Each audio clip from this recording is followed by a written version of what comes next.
After trialing dozens of programs, diet, and approaches, this is going to be the most sustainable and fastest way for you to go from 25% body fat all the way down to single-digit body fat. My name is Trent Harrison, also known as Trickleman Fitness across all social media platforms. I have a social network of over 1 million followers, and I've been in the fitness industry for over 5 years. And if I'm being honest with you, it's honestly starting to piss me off. The amount of misinformation out on the internet, out on social media is getting out of control. And you probably feel overwhelmed with all the information out there. I know for myself, when I first started learning on social media and following fitness accounts and watching these videos, I was so overwhelmed by the different approaches and strategies to lose body fat, to get a six-pack. And I tried pretty much all of them. And so what I want to do, what I decided to do was make this one and done video for you to give you 5 steps to go from whatever body fat percentage you're at right now, 25%, 30%, etc., all the way down to 10% or even sub 10% body fat. I used to spend all of my extra time in the gym doing grueling CrossFit and HIIT workout. You've probably been there before too. Lungs burning, legs shaking, head throbbing. I would look at my Apple Watch and be like, oh cool, I burned over 1,000 calories today, awesome. And I'd be relieved by the number of calories that I burned, in hopes and prayers that the calories I burned on my Apple Watch were gonna lead to the six-pack abs I wanted. After months and months and even years of doing this approach and process, nothing changed. I tried keto, I tried fasting, I tried paleo, I tried the whole 30, but all of them worked temporarily. And with all fad diets, 95% of the people that do them fail. And so for me, I would do these fad diets, I would do these approaches, and they'd get me results for 1 month, 2 months, etc. But over time, I wasn't able to stick to it long term. And so this system that I'm about to show you is the same exact system that helped Cody Morgan go from out of shape to losing 55 pounds without doing any HIIT cardio or running. This is the same exact system that helped Adrian go from dad bod to daddy. This is the same exact system that helped guys like Nathan go from feeling hopeless, trying all of these diets and blaming his genetic, to losing over 45 pounds and loving what he sees in the mirror and showing up as a father he knew he was created to be without doing any running or HIIT cardio. So the average body fat percentage of men in the United States is 25% to 30%. If you want to estimate where your body fat percentage is, you don't necessarily need to go do a DEXA scan or go to a body fat test. You can just look at this chart here that I'm going to show you in a second. And so this chart is going to show you approximately where your body fat percentage is right now. It's super important to understand where your body fat percentage is, because as you start to lose weight and build muscle at the same time, sometimes it always doesn't reflect on the scale. And so the chart you need to know in order to understand how your body gets rid of body fat, it's called the total daily energy expenditures chart. The reason why you're struggling to lose fat the way that you want to, even though you're working out 4 to 5 times a week, even though you're eating healthy, even though you're taking all the right supplements, is because you don't understand how this chart works. When I was stuck at 25% body fat in this picture right here, all I focused on was the top portion of the TDEE chart, which is EAT, energy, activity, thermogenesis. And you're probably focusing most of your attention on this too. What you can see on the TDEE chart is that EAT, energy, activity, thermogenesis, only accounts for 5 to 10% of your total calories burned. 5 to 10%, bro. That's not a lot at all. So as you can see, you can work out as hard as you want, but it realistically only affects about 10% of your total fat loss. No matter how hard you're working out, no matter how many calories your Apple Watch says you're burning. This is super important. So if you want to get to under sub 10% body fat, if you want to go from 30% down to 15%, down to 10%, you're going to have to understand how to effectively maximize each and every one of these factors, not just your exercise activity. So the first one that I want to go over is the biggest portion, which is your BMR, your basal metabolic rate. This is pretty much your resting metabolism. So I want to picture this for you. I want you to think about if you were to just lay in bed all day sick, your BMR is the amount of calories your body burns if you don't move at all, your resting metabolic rate. So this can be influenced by a lot of different things, but the main thing you need to understand is that bulk of your calories your body burns throughout the day is not when you're working out, but it's actually when you're resting. So that's why this is super important to be able to optimize your metabolism. The next one is NEAT, non-exercise activity thermogenesis. Your NEAT is the amount of calories you're burning when you're not in the gym. If you're not optimizing your NEAT, think about how many calories and fat you're leaving on the table. So this is things like doing the dishes. This is things like walking your dog. This is things like playing with your kids at the park. This is things like taking a walk on your lunch break. How can you increase your non-exercise activity calories burned? Next is going to be TEF, thermic effect of food. And so what this means is the amount of calories your body burns simply by digesting food. A quick and easy hack hack here is if you want to increase your TEF, this is why it's so important to increase your protein intake. I have clients on my team right now who need to lose over 100 pounds. They weigh over 300 pounds. And guess what we focus on with their diet? We focus on increasing protein, and we focus on building muscle in the gym. Why? Because of the thermic effect of feeding and because of the BMR, basal metabolic rate. Last on the list is EAT, exercise activity thermogenesis. This is the 5 to 10% of the calories your body burns when it's in the gym. And so if you want to optimize fat loss and get to sub 10%, all of these factors need to be to the best of your ability. So now I'm going to take you through the 5 steps in order to go from 25 to 30% body fat all the way down to 10% body fat in the most effective and easiest way. Step 1 is going to be your meal. Let's optimize your calorie. And so if you don't know what a calorie deficit is, all it is, it's super simple. It just means that in a 24-hour time frame, you burned more calories than your body consumed than you ate. And so the burning more calories is not just the calories you burned in the gym, but it's also the calories you burn when you're sleeping, the calories you're burning when you're doing the dishes, the calories you're burning when you're digesting food. So how can you create a calorie deficit? How can you burn more calories than your body is consuming on a daily basis? What I like to do with my clients is I start them off on a slight calorie deficit. So 200 to 500 calories below your maintenance calories, depending on how much fat they need to lose. And so there's 3 different ways that we can create a calorie deficit. The first way is by just decreasing the amount of calories we're eating. Super simple. There's a lot of easy ways to do that. You could decrease the amount of calories you're consuming with liquids. So I'm talking beer, alcohol, sodas, the sugary coffees from Starbucks, etc. You could eat less portions. You could change the amount of volume you're eating. There's a lot of things you could do with that. The second way, increase the amount of calories burned. Not only increase the amount of calories burned in the gym, but also increasing the amount of calories we're burning outside of the gym. And the third way, which is my favorite way to do this, is both. So we want to both decrease the amount of calories we're eating and consuming, but also increase the amount of calories that we are burning on a day-to-day basis. If you're stuck at a plateau right now, the first thing you should focus on is how can you optimize this? If you maintained a 500 calorie deficit every single day, you will lose on average 1 pound of body fat per week. So every pound equates for about 3,500 calories. And so as long as you're losing and you're in a calorie deficit of 500 daily, you should be losing about a pound of body fat per week. Next, what I recommend doing is I recommend getting a flexible meal plan that allows you to eat your favorite foods and still get results at the same time. Like I mentioned at the beginning, I tried all the fancy fad diets. You probably have too. They work for a little bit of time, but they're not long-term sustainable approaches. So what you want to do is choose a flexible meal plan, a flexible dieting strategy that's going to keep your meals simple, and you're going to choose 5 to 10 macro-friendly bomb meals that you absolutely love that don't make you feel like you're starving yourself or dieting, and you're going to switch between those meals. So I'm a big believer in simplicity. Simplicity scales, complexity fails. So if your diet is super complex and you're changing your meals every single meal, you're eating what you feel like, and you're doing this, and you're doing that, it's not going to work long term. Keep your meals simple. Choose 5 to 10 meals, eat those most of the time. Step 2 is going to be your movement. This is super important. You don't need to run, you don't need to do HIIT cardio, you just need to increase your NEAT, your non-exercise activity thermogenesis. Despite what a lot of gurus tell you, there isn't one best way to do cardio. It's not 12 incline for 3 miles an hour for 30 minutes on the treadmill. It's not going on the Stairmaster for as long as you can. It's not doing the battle rope. All of those things work, but after coaching over 1,000 men, what I've found the best cardio is the one that you actually enjoy to do. Straight up. So whether that's basketball, whether that's playing pickleball, whether that's walking, running, or playing with your kids at the park, whatever is easiest for you to do, that's a cardio you should stick to.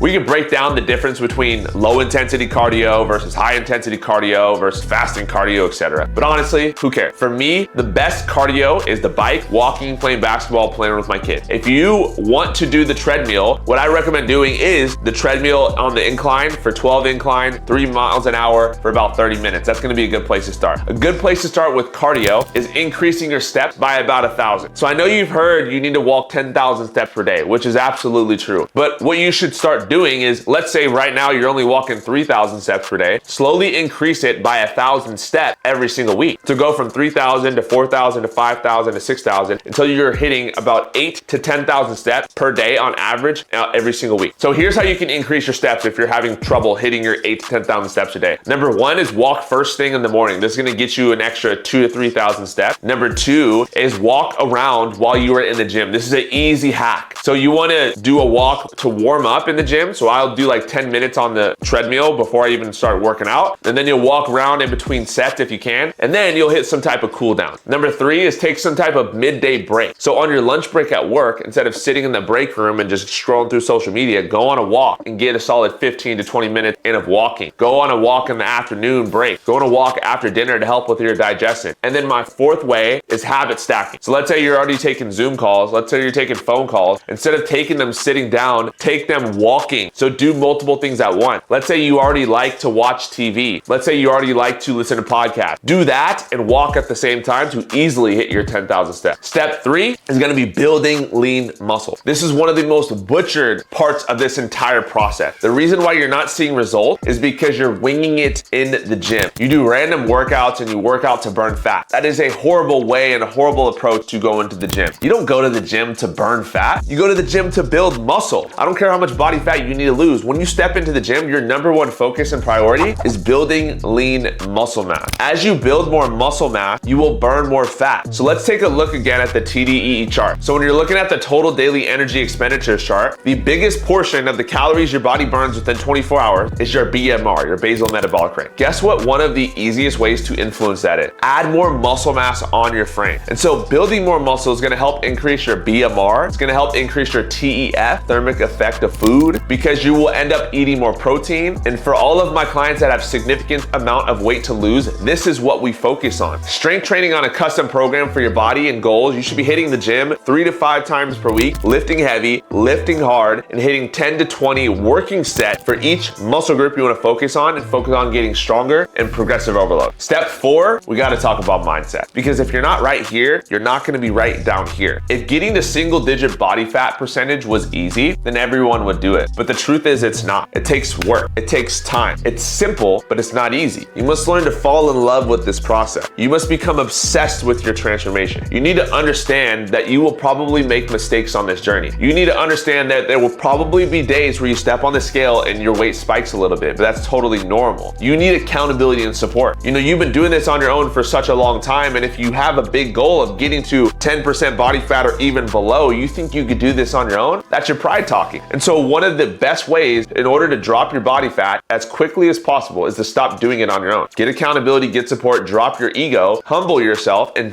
do this with a team of people. Do this with a coach, do this with a friend, do this with a gym partner. Stop doing it on your own, because anything great in life that was meant for you to accomplish is not meant for you to do by yourself. Fat loss is more of a mental battle than it is a physical one. So you must be prepared to fight and not do it alone anymore. Step 5 is going to be your supplementation. Supplements are the cherry on top. If you don't optimize steps 1 to 4, the supplements are just going to be a complete waste of money. But when you add step 5 in, which is the supplements, and you've already dialed in step 1 to 4, that's when we really take things to the next level to get you to 10% body fat or lower. So supplements play a small portion of your results, but they're extremely helpful. And yes, there are dozens of supplements that we could talk about, but I really want to talk about 3 main ones that are going to be the best bang for your buck. Number 1 is going to be a high quality whey protein isolate. And so what this is going to do, this is going to increase your TEF, which is going to help you build muscle, hit your protein goal, and decrease your hunger levels. So you need to be adding in a whey protein, especially if your goal is to eat anywhere from 0.8 to 1 gram per pound of body weight. The second thing is you need a high quality pre-workout. And so what I take is Alpha Lion Superhuman Pre, and caffeine is going to scientifically boost fat loss. And so you don't necessarily have to take a pre-workout, but you should be having some type of caffeine throughout your day, because scientifically it helps decrease hunger levels, helps increase your metabolism, and it's going to help you with your fat loss goals over a long period of time. The third supplement I recommend everyone taking, whether your goal is building muscle, getting to 10% body fat, or even just optimizing your health so you can live longer, is a high quality creatine monohydrate. I take this in the Superhuman Post, or I just take creatine by myself. You should be taking about 3 to 5 grams of creatine daily to help you build muscle. So these are the main supplements you should be taking, but there's definitely others that can help. And what I want to do is I want you to walk through these 5 steps, step 1, 2, 3, 4, and 5, and see which ones you need to focus on if you want to optimize your body fat. If you would like help in order to get your body fat down to 10% or lower like my clients have here, then what I want you to do is fill out the link in the description below, and I'll reach out personally to you to see how I can best help. Have the best day of your entire life. Make sure you smash the like button, drop any questions you have in the comment, and I'll see you on the next video. Peace.